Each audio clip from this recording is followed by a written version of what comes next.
Hello प्यारे दोस्तों, नमस्कार, जय हिंद। क्या हाल चाल आपके? उम्मीद करता हूँ बहुत अच्छे होंगे और स्वागत है आपका अपने यूट्यूब चैनल शर्माजिंग क्लासेस के अंदर। दोस्तों, यहाँ पे आप जो लिखा हुआ देख सकते हो, जो मैंने लिखा है कि अगर अब आपने परीक्षा नहीं दी तो सरकार आपको सज़ा देगी।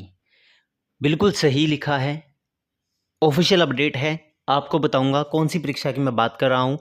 अगर आपने मान लो फॉर्म भर दिया और आपने परीक्षा नहीं दी, पेपर देने आप गए नहीं, आपने स्किप कर दिया एग्ज़ाम, तो आपको बहुत भारी इसकी कीमत चुकानी पड़ेगी और ये साफ साफ गवर्नमेंट ने जाहिर कर दिया है। ठीक है ना? तो क्या कुछ अपडेट है, क्या कुछ कहा गया है, वो अपने सारा आज की इस वीडियो में डिस्कशन करने वाले हैं। तो वीडियो को ध्यान से देखिएगा, ध्यान से समझिएगा और फिर जो अपडेट आपको सही लगे या गलत लगे, अपनी राय जो है वो ज़रूर दीजिएगा। ठीक है? तो चलिए दोस्तों, वीडियो को स्टार्ट करते हैं। यहाँ देखो, फॉर्म भरकर अगर परीक्षा नहीं दी तो 750 से 2250 रुपये तक पेनल्टी वसूली जाएगी, ये गवर्नमेंट ने कह दिया है। कुछ मैटर नहीं करता आप बेरोजगार विद्यार्थी हैं, कुछ मैटर नहीं करता आपने कितना स्ट्रगल किया है, कुछ मैटर नहीं करता आप कितने गरीब तबके से आते हैं, लेकिन यहाँ पे अगर आप फॉर्म भर दिए हो और परीक्षा देने के लिए नहीं गए तो आपसे 750 से 2250 रुपये तक की वसूली जो है वो की जाएगी। ठीक है? ये राजस्थान कर्मचारी चयन बोर्ड ने सबसे पहले ये रूल लागू किया है। आरएसएमएसएसबी बोर्ड जो है उसने सबसे पहले रूल लागू किया, क्योंकि बोर्ड का कहना है कि काफ़ी बार जो विद्यार्थी हैं वो परीक्षा देने के लिए आते नहीं है, सिर्फ फॉर्म भर देते हैं। अब फॉर्म भर देते हैं तो हमें तो उस हिसाब से सीटिंग अरेंजमेंट करना पड़ता है, हमें तो उस हिसाब से सेंटर बनाने पड़ते हैं, जिसकी वजह से क्या है, उन्हें बहुत ज़्यादा दिक्कत होती है। जैसे मान लो उन्होंने 45 सेंटर बना दिए, उसमें से 42 सेंटर भरे, 3 सेंटर बिल्कुल खाली रहे, तो बोर्ड का तो टाइम जो है वो खराब हुआ ना। इसलिए ये अपडेट बताया गया है कि जो भी विद्यार्थी परीक्षा देने नहीं आएंगे, फॉर्म भरवा करके उनसे पैसा वसूल किया जाएगा, जिससे कि बोर्ड का जो समय बर्बाद हुआ है और जो अरेंजमेंट्स करने में जो पैसा जो बोर्ड का व्यर्थ गया है वो रिकवरी की जा सके। ठीक है? वहीं पर थोड़ा ध्यान से समझिएगा, क्या सारियों पर 2250 रुपये नहीं। मान लो, सबसे पहले तो मैं आपको डेट बताता हूँ इसकी। ठीक है? डेट क्या है? 1 अप्रैल 2025 से लागू होने वाली जो भर्तियां होगी, सारी भर्तियों पर नहीं है। जो 1 अप्रैल 2025 के बाद में जो विद्यार्थी नहीं जाएंगे ना, उनके ऊपर ये पेनल्टी लागू की जाएगी। आई बात समझ में? तो उससे पहले जो विद्यार्थी हैं उनके ऊपर कोई भी पेनल्टी लागू नहीं की जाएगी। लेकिन 1 अप्रैल के बाद में अगर आपने ऐसा किया कि आपने फॉर्म भर दिया और आप लोग एग्जाम देने के लिए नहीं गए, तब आपके ऊपर पेनल्टी लागू की जाएगी। ठीक है? अब वो जो पेनल्टी होगी वो 750 से 1500 रुपये तक होगी। कितने से कितने? 750 से 1500 रुपये तक।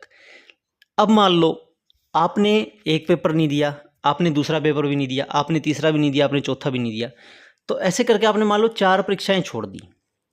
4 परीक्षाएं छोड़ दी, चारों परीक्षाओं में अगर आप गायब रहे तो आपकी ट्रैकिंग की जाएगी बोर्ड के द्वारा और आपके ऊपर 2250 रुपये का जुर्माना लगाया जाएगा।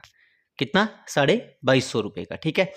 तो 1 अप्रैल 2025 के बाद में जो लगातार 2 परीक्षा में अनुपस्थित रहेगा, ठीक है, उनके ऊपर 750 से 1500 रुपये, और जो लगातार 4 परीक्षा में अनुपस्थित रहेगा उनके ऊपर 2250 रुपये पेनल्टी ली जाएगी।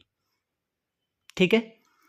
अब बात आती है कि जो गलतियां हैं उसको सुधारने के लिए क्या कुछ जो अवसर है वो प्रदान किए जाएंगे। तो जो फॉर्म के अंदर आपकी माइनर गलती है उसी को सुधारा जाएगा, उसके अलावा कोई भी गलती को सुधारने का मौका नहीं दिया जाएगा। बोर्ड अध्यक्ष के अनुसार बोर्ड में शैक्षणिक योग्यता को कोई भी कैंडिडेट माइनर करेक्शन, जैसे स्पेलिंग मिस्टेक होगी या 1 या 2 डिजिट आपको बदलने हों, वो आप लोग कर सकते हो। लेकिन अगर आप सोचो आप पूरी डिटेल या एनरोलमेंट नंबर चेंज कर दो, वो आप नहीं कर पाएंगे। ये भी अपडेट ध्यान दीजिएगा। ठीक है? अब आलोक राज जी जो है उनका क्या कहना है कि हमारा मकसद है अभ्यर्थी परीक्षा के प्रति गंभीर रहें, इसलिए अनुपस्थित अभ्यर्थियों पर पेनल्टी लगाने का फैसला लिया है। इसमें सरकार को 100 करोड़ रुपए की बचत होगी और हम छोटी परीक्षाओं को छोड़कर अन्य परीक्षाओं में संभाग स्तर पर परीक्षा केंद्र बनाएंगे। यह आलोक राज जी जो कि राजस्थान कर्मचारी चयन बोर्ड के अध्यक्ष हैं, उनका ये कहना है। आई बात समझ में? तो मैं एक बार आपको फिर से क्विक रिव्यू दे देता हूँ।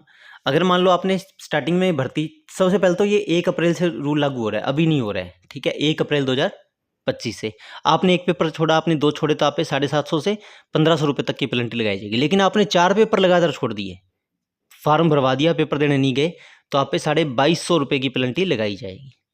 माइनर गलतियाँ आपकी सही हो जाएगी, स्पेलिंग मिस्टेक वगैरह फॉर्म में सही हो जाएंगी, लेकिन उसके अलावा कुछ सही नहीं होगा, ठीक है, और ये 1 अप्रैल से लागू किया जाएगा, इसमें पक्की इन्फॉर्मेशन है ये, ठीक है। तो आपकी इसके ऊपर क्या राय है?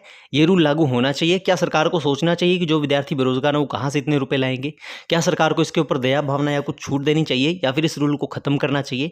आप अपनी कीमती राय हमें कमेंट सेक्शन में कमेंट करके ज़रूर बताइएगा, ठीक है। और इस वीडियो को जितना हो सकता है लोगों तक शेयर कीजिएगा, ताकि अपडेट सभी लोगों तक पहुँच जाए। और जो लोग चैनल पे पहली बार विजिट कर रहे हैं, चैनल को सब्सक्राइब करके बेल आइकन को दबा लो बिना सोचे हुए, क्योंकि आपको इस चैनल के ऊपर ऑथेंटिक अपडेट्स ऐसे ही मिलते रहते हैं। कमेंट में आपकी राय जरूर दीजिएगा। बाकी अपने मिलते हैं अगली वीडियो में, तब तक के लिए बाय, टेक केयर, जय हिंद, जय भारत, लव यू ऑल।